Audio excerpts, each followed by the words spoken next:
भाई शादी ज़रूर करूँगी, लेकिन कोई ऐसा इंसान मिले तो सही जो इंसान हो, जो अल्लाह की रज़ा के लिए ये सब करे। यहाँ पर सिर्फ हवस को पूरा करते हैं और छोड़ जाते हैं। बंदा किस पे यकीन करे। बस भाई बचपन से ऐसे हैं, ना वालिद हैं सर पर, ना वालदा हैं। जिनके घरों में काम करती थी, जिनके घरों में मैं काम करके जवान हुई हूँ, अब वो लोग भी, उनकी भी नीयत बुरी हो गई है क्योंकि मैं जवान हो चुकी हूँ। बस यही कि इस दुनिया में कोई इंसान अच्छे हैं और कोई बुरे। तो सिर्फ आपको देख के, आपका लहजा बात करने की तमीज़ देख के यही था कि नहीं, इस दुनिया में अच्छे लोग भी रहते हैं। अस्सलाम वालेकुम नाज़रीन, आप देख रहे हैं आइज़ा पाकिस्तान और मैं हूं आपका मेज़बान नवाब अहमद। तकरीबन आज 12 बजे के करीब मैं एक रोड से गुज़र रहा था तो ये बहन फुटपाथ पे खड़ी थी। बेयारो मददगार ये खड़ी थी तो मैं इनके पास रुका। मैंने इनको कुछ हेल्प इनकी करना चाहिए। मुझे लगा कि ये शायद ये भीख मांग रही हैं, लेकिन जब मैंने इनको कुछ पैसे दिए खुदा की रज़ा के लिए तो इन्होंने कहा भाई मुझे ये नहीं चाहिए। तो जब मैंने इनसे पूछा कि आपको क्यों नहीं चाहिए, तो इसने कहा मुझे भीख नहीं चाहिए। मैं हैरान हुआ, तजस्सुस पैदा हुआ, मज़ीद इनसे सवालात किए तो पता चला कि इनके वालिद भी इस दुनिया में नहीं हैं, इसकी वालदा भी इस दुनिया में नहीं है और ये अपने वालिदैन की इकलौती बेटी थी।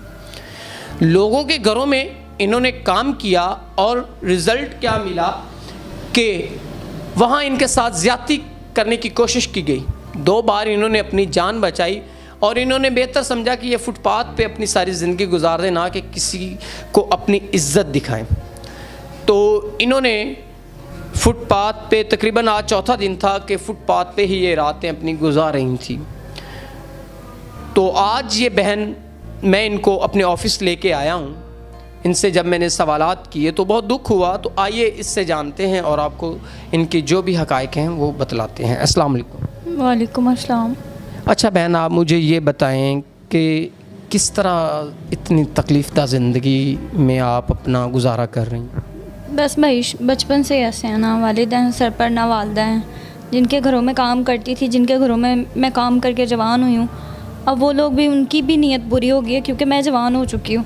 2 से 3 मरतबा मतलब मैंने बड़ी मुश्किल से अपने आप और अपनी इज़्ज़त को बचाया है, लेकिन अब उस घर में भी गुजारा नहीं होता। बहुत मुश्किल हो गया इस दुनिया में ज़िंदगी गुजारना। अब आप फुटपाथ पे, आप बता रही थे आप 4 दिन से फुटपाथ पे ही, कैसे अपना खाना पीना और फुटपाथ पे गुजारना लोगों की तरफ से तो बहुत नेगेटिव तरीके से देखा जाता होगा कि जवान लड़की खड़ी है। बस फिर क्या करें, मिल जाता था तो खा लेते थे, नहीं मिलता तो नहीं खाते थे। जब मैंने आपको कुछ पैसे, आपकी हेल्प करना चाहिए, मुझे तो लगा कि आप भीख मांग रही हैं। जब मैंने आपकी हेल्प करना चाहिए तो आप क्यों रो पड़ी थी? बस यही कि इस दुनिया में कोई इंसान अच्छे हैं और कोई बुरे। तो सिर्फ आपको देख के, आपका लहजा बात करने की तमीज़ देख के यही था कि नहीं, इस दुनिया में अच्छे लोग भी रहते हैं। हर इंसान बुरा नहीं होता। बस भीख इसलिए नहीं लेती कि जब दुनिया की हवस का शिकार होने से बेहतर है बंदा बाहर ज़िंदगी गुजार ले, वो बेहतर है। बहुत मुश्किल है आपके लिए अपनी ज़िंदगी को सरवाइव करना। आप इस दुनिया में बेसहारा हैं, एक अल्लाह की ज़ात के सिवा आपका कोई सहारा नहीं है। वालिद आपके नहीं, वालदा नहीं है। 2 दफ़ा आपके साथ ज़्यादती करने की कोशिश की गई जहाँ आप काम, अब आप बेयारो मददगार हैं। तो अब आप क्या चाहती हैं? मेरे ख़्याल में जब आपका इस दुनिया में कोई नहीं है रब करीम के अलावा, तो बेहतर है कि आप किसी अच्छे इंसान का इंतखाब करके जो आपको घर लेके दे दे, आपकी तमाम तरह ज़रूरियात को पूरा कर सके। तो क्या ख़्याल है आपका? मैं तो यही मशवरा दूंगा कि आप उनसे शादी कर लें। भाई शादी ज़रूर करूँगी, लेकिन कोई ऐसा इंसान मिले तो सही जो इंसान हो, जो अल्लाह की रज़ा के लिए ये सब करे। यहाँ पर सिर्फ हवस को पूरा करते हैं और छोड़ जाते हैं। बंदा किस पे यकीन करे। नहीं, अगर कोई वाक़ई में, हमारे ओवरसीज़ पाकिस्तानी भाई जो हैं, बहुत ऐसे अच्छे इंसान मौजूद हैं जो आपकी पहले तमाम तर ज़रूरियात को पूरा करते हैं, आपको घर लेके दे देते हैं, आपको छत मुहैया करते हैं, आपकी जो इनिशियल प्रॉब्लम्स हैं उनको वो कवर करते हैं, तमाम तरह आपको ताउन करते हैं आपके साथ, पहले आपकी वो ज़रूरियात को पूरा करते हैं, आपकी इज़्ज़त को ढांपते हैं वो, तो आप कर लेंगी? जी ज़रूर। अगर कोई मेरी इज़्ज़त को इज़्ज़त बना के रखेगा, मेरी इज़्ज़त को ढांपेगा, तो मैं उस शख्स से शादी ज़रूर करूँगी। नाज़रीन, इस बहन की वेरिफिकेशन करने की भी कोई ज़रूरत नहीं है क्योंकि इसके हालात देखे हैं मैंने, इसकी लाइफ को अच्छी तरह देखा है मैंने। ये फेस अपना इसलिए नहीं दिखा रही कि ये नहीं चाहती कि इनकी इज़्ज़त का मज़ीद तमाशा बने।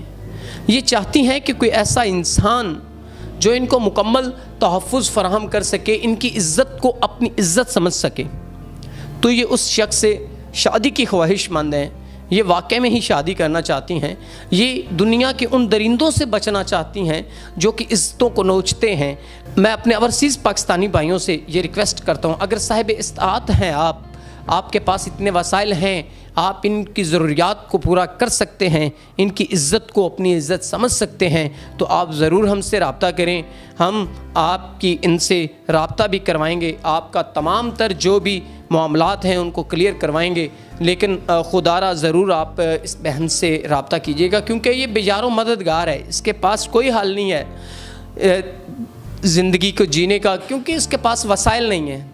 इसके पास दो रास्ते हैं, या ख़ुदकुशी या अपनी ज़िंदगी को ये चलाए। बहुत मुश्किल से ये अपने हालात को गुजारें, और उम्मीद करता हूँ कि आप ज़रूर इस बहन का सहारा बनेंगे, क्योंकि ऐसे जो मुस्तक लोग आते हैं मीडिया पे, उनका ज़रूर आप सहारा बना करें। ये वाकई में मुस्तक डिज़र्व करती हैं बेचारों में। इतनी इनकी कहानी में सच्चाई है कि मैं बयान नहीं कर सकता, और रोना आता है इनके कहानी सुन के कि ऐसे भी हमारे मुआशरे में लोग मौजूद हैं। अच्छा बहन, आप मुझे लास्ट में ये बताइएगा, बहुत से अच्छे पाकिस्तानी भाई हमारे मौजूद हैं ओवरसीज़, जो जिनके पास इतने वसाइल होते हैं कि वो आपकी ज़रूरियात को पूरा कर सकें, तो आपका क्या ख्याल है? वाकई में ही आप करना चाहेंगी? क्योंकि दर बदर धक्के खाने का, फजूल अपनी इज़्ज़त को नीलाम करने का कोई फ़ायदा नहीं है आपको। अगर कोई शख्स आपको मुकम्मल तोहफ़्फ़ुज़ देता है तो आप वाकई में शादी करके अपनी लाइफ को जारी करें। जी बिल्कुल, मैं ज़रूर करूँगी। जो मेरा सहारा बनेगा, मेरी इज़्ज़त को अपनी इज़्ज़त समझेगा, मुझे छत लेके देगा, मैं उस इंसान से ज़रूर शादी करूँगी। अगर कोई ओवरसीज़ पाकिस्तानी भाई आपको बाहर में, मेरा मतलब ये है, अगर कोई ओवरसीज़ पाकिस्तानी भाई आपको बाहर ले जाना चाहता है, क्योंकि उसके पास वसाइल हों, अगर वो बाहर आपको रखना चाहता हो, तो क्या आप उसके साथ शादी करके चली जाएंगी? चली जाऊंगी, लेकिन इस चीज़ का ख्याल रखिएगा वो मेरी इज़्ज़त को वहाँ पे जाके तार ना करे, अपनी इज़्ज़त समझ के लेके जाएगा तो मैं ज़रूर जाऊंगी उसके साथ। नाज़रीन, ये थी इस बहन की स्टोरी जो हमने आप तक पहुँचा दी। उम्मीद करते हैं कि आप ज़रूर इस बहन का सहारा बनेंगे, और अगर कोई ओवरसीज़ पाकिस्तानी भाई इनको बाहर भी ले जाना चाहता है तो शर्त यह है कि इनकी इज़्ज़त को इज़्ज़त समझे, इनकी इज़्ज़त को तार ना करे। उम्मीद करते हैं कि आप ज़रूर इनका सहारा बनेंगे। इसी के साथ अपने मेज़बान नवाब अहमद को दीजिएगा इजाज़त। खुदा हाफिज़।